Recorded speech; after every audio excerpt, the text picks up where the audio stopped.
C'est officiel, IE Charge maintient son tarif à 25 centimes le kilowattheure sur ses bornes tout au long de l'année 2025. 2025, 25 centimes. Bon, ça colle bien pour le coup.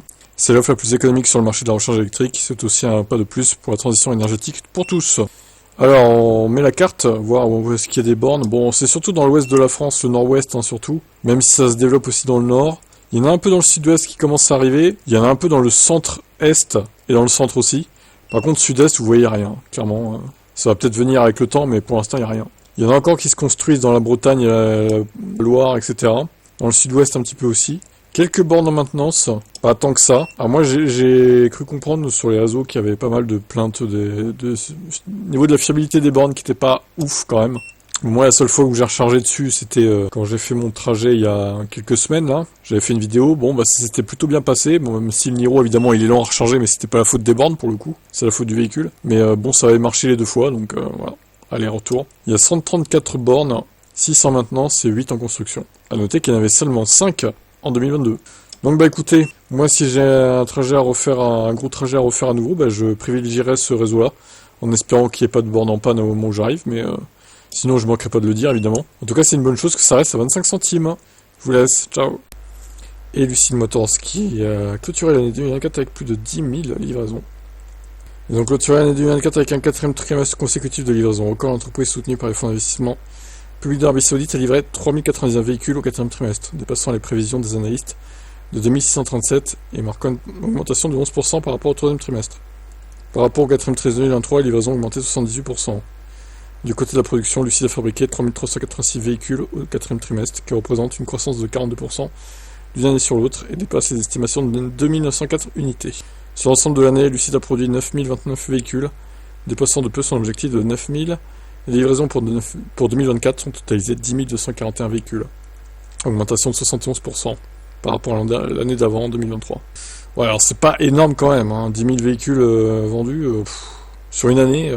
Chiffre de livraison positif, Lucide continue de faire face à des pressions financières. La stratégie de l'entreprise consistant à baisser le prix pour stimuler la demande et susciter des inquiétudes quant à la rentabilité à long terme. Lucide perd toujours des sommes importantes par véhicule vendu. Une offre d'action de 1,75 milliard de dollars en octobre fournit un coussin financier qui devrait soutenir les opérations jusqu'en 2026. Bon, bah écoutez, ça monte, mais bon, ça reste faiblard quand même, je trouve. Maintenant, faut voir. Ils arriveront peut-être à décoller un jour. En tout cas, on peut pas dire qu'ils sont pas soutenus financièrement, eux. Hein. Ciao. Tesla est la marque automobile la plus recherchée au Canada en 2024. Une étude de Google Trends qui a donc dans 155 pays a révélé que si Tesla était la marque la plus populaire en Amérique du Nord, Toyota maintient sa position de marque automobile la plus recherchée au monde, en tête des classements dans 64 pays.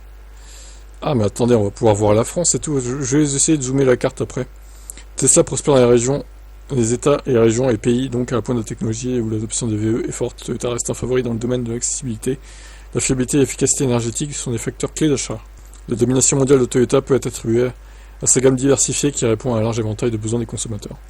Oui, alors, ceux qui achètent des Toyota, ils veulent un véhicule fiable, robuste et passe-partout quoi en fait.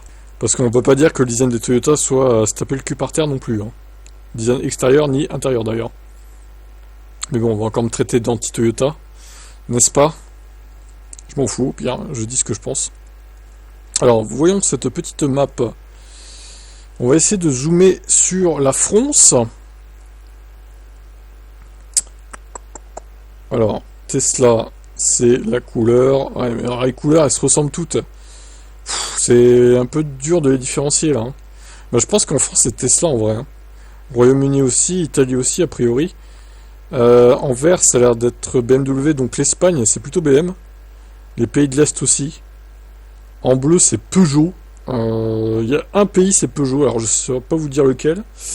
J'avoue que là, je sèche un peu. Niveau géographie, le Moyen-Orient, pas ouf. Dites-moi en commentaire hein, si vous avez la réponse du pays en question. Fiat, donc c'est Algérie et compagnie, là. Ok. Toyota, donc c'est le bordeaux foncé, le violet quasiment. C'est dans énormément de pays, effectivement. L'Australie également, y est. Fiat, une grande partie de l'Amérique du Sud. Ok. Alors en rose pétant, qu'est-ce que c'est Kia. La partie là, c'est quoi la partie rose là? Oh, putain, je suis nul en géographie. Bon, l'Amérique du Nord, évidemment, c'est Tesla à fond. Et le top 3 des marques les plus recherchées, donc c'est Toyota premier devant Tesla, BMW troisième. Et après, bon bah tu retrouves Mercedes, mais beaucoup plus loin, avec un tout petit pays. Incroyable, hein. Chevrolet, Honda. Ouais, Honda c'est là-bas, là. Dans ces régions éloignées, BYD. BYD, pareil, hein, il n'y a pas beaucoup de recherche, hein. Dans un tout petit entre l'Inde et la Russie, du coup. Je sais pas si c'est la Russie, ça, ouais. Si, je crois, une partie de la Russie, du coup, hein. Bon, ok, bah écoutez, c'était intéressant de voir ces données-là quand même. Je trouve que c'était une belle info à partager. Tesla est quand même sur pas mal de pays, hein. Allez, bye. Honda dévoile les designs osés de ses prochains VE. Des prototypes encore et toujours au CES de Las Vegas. Cette année, il est toujours question de concept. On se rapproche grandement des modèles définitifs qui seront lancés l'année prochaine, en 2026. Une précision importante car ces concepts ont des designs osés. Les véhicules de série ont donc des allures qui sortent de l'ordinaire, notamment la berline. Très en retard sur le marché électrique, Honda compte clairement marquer les esprits avec cette nouvelle famille série 0. On se demande si ces looks ne sont pas déjà des paris trop risqués. Au moins, les modèles ne les seront pas différents. Sans plus attendre, nous allons découvrir les quelques photos de ces véhicules. Waouh! Ça fait un cul énorme, hein. Clairement, là... Alors là, vous voyez une Lamborghini Honda, en fait, voilà, avec un cul... Oh ouais, non, l'arrière, par contre, ça va pas. Il y a un problème avec l'arrière.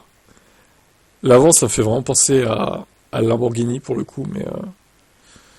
je sais pas quoi en penser, quoi, hein. Je sais vraiment pas quoi en penser de cette voiture. L'avant de ce véhicule me fait penser un peu à la Honda E, un truc traditionnel. L'arrière, c'est l'arrière qui cloche, en fait, je trouve. Sur les deux, hein, sur les deux modèles.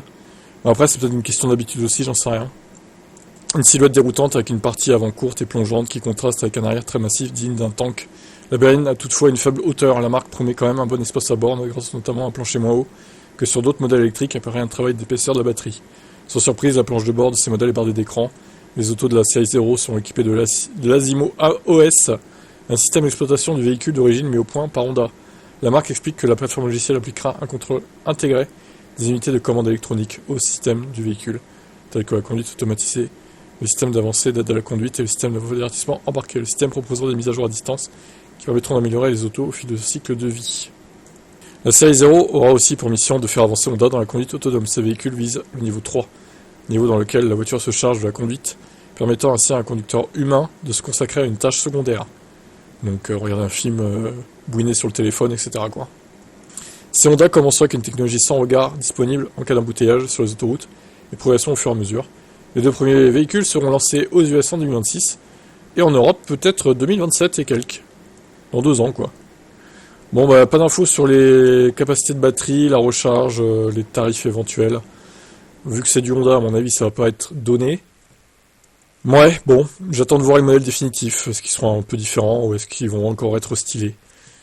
À vous de me dire ce que vous en pensez en commentaire.